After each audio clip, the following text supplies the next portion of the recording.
Hello everyone, you are welcome with Dr. Virpal Singh in our today class, and as you know all, our today class is the topic of today class is alkane. जी हाँ, general information about the alkane. Yes, in our today class we will discuss in detail about the general information about the alkane.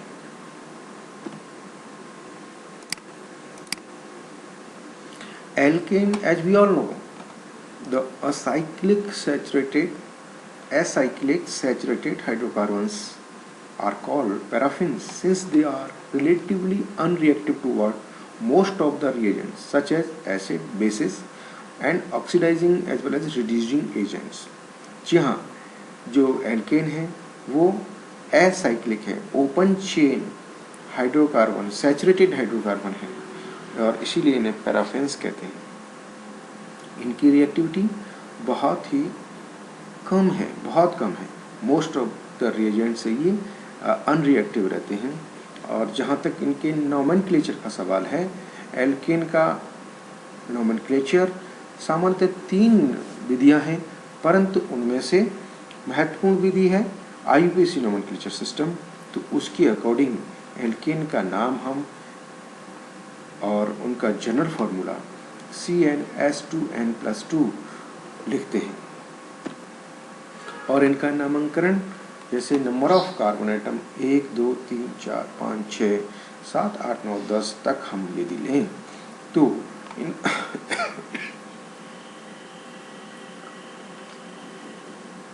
इनका नाम और उनका formula निम्न प्रकार से होगा। एक कार्बन एटम रखने वाले CnH2n+2 के अकॉर्डिंग मैथेन और CH4 होगा इसका फॉर्मूला। 2 कार्बन रखने वाले एल्केन का एथेन और फॉर्मूला C2H6 होगा। प्रोपेन 3 कार्बन एटम रखने वाले एल्केन का प्रोपेन होगा और C3H8 होगा। 4 कार्बन रखने वाले एल्केन में ब्यूटेन और C4H10। 5 कार्बन रखने वाले एल्केन में पेंटेन और फॉर्मूला होगा C5H12। 6 कार्बन रखने वाले एल्केन में नाम होगा हेक्सेन, फॉर्मूला होगा C6H14। 7 कार्बन एटम रखने वाले एल्केन में नाम होगा हेप्टेन और फॉर्मूला होगा C7H16।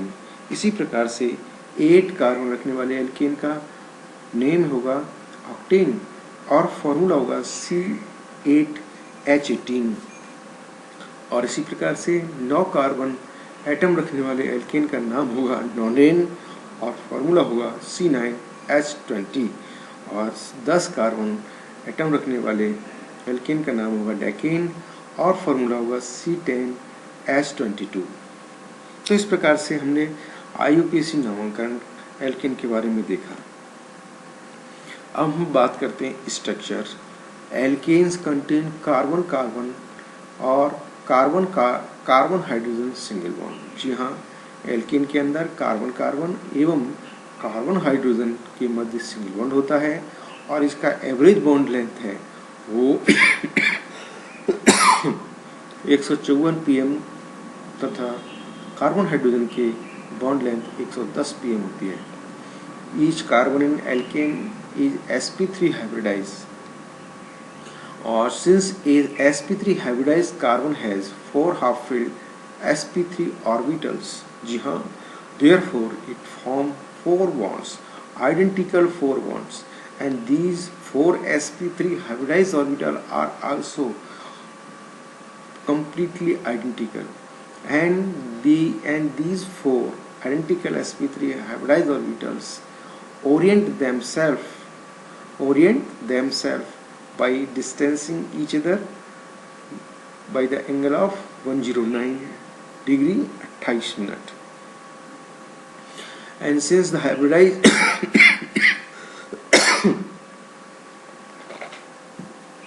since sp3 hybridized carbon has 4 half-filled sp3 orbitals, therefore it forms 4 bonds. These 4 bonds are directed toward the corner of regular tetrahedron. The angle between any 2 adjacent bonds is 109 degree 28 minutes. Thus alkane have tetrahedral structure. In methane molecule, carbon lie at the corner of the tetrahedron, while the 4 hydrogens are presented at the corner of each vertices of the regular tetrahedron. Thus, methane has a tetrahedron structure, and the structure is as this diagram.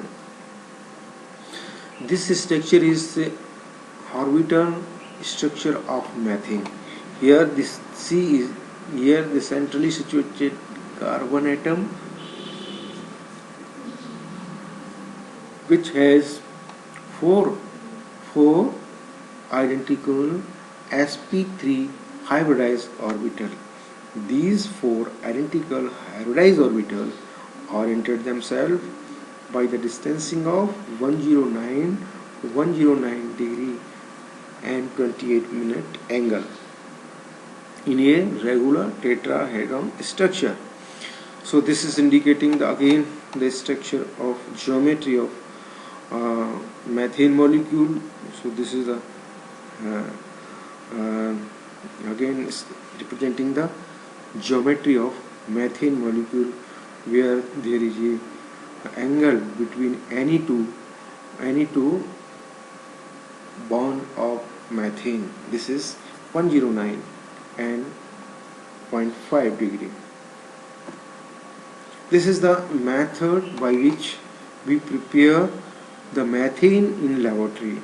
You know all well, as we have discussed already in several preparation method of alkane. This is the one of them applied for laboratory preparation of methane.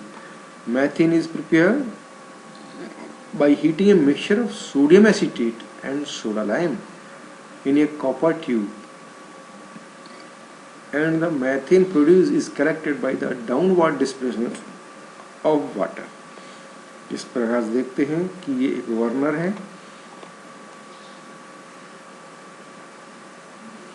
और ये एक boiling tube है जिसके अंदर हमने रखा है sodium acetate और सोडा लाइम. यहाँ इसको हम हीट करते हैं तो produce methane gas is passes and collect by the downward displacement of water.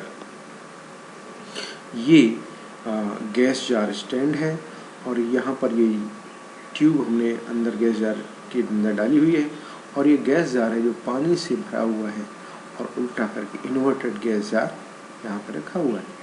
और यहाँ पर आने वाली प्रिपरेट जो बनने वाली मैथेन गैस है वो यहाँ पर डाउनवर्ड डिस्प्लेसमेंट ऑफ वाटर से कलेक्ट की जा रही है.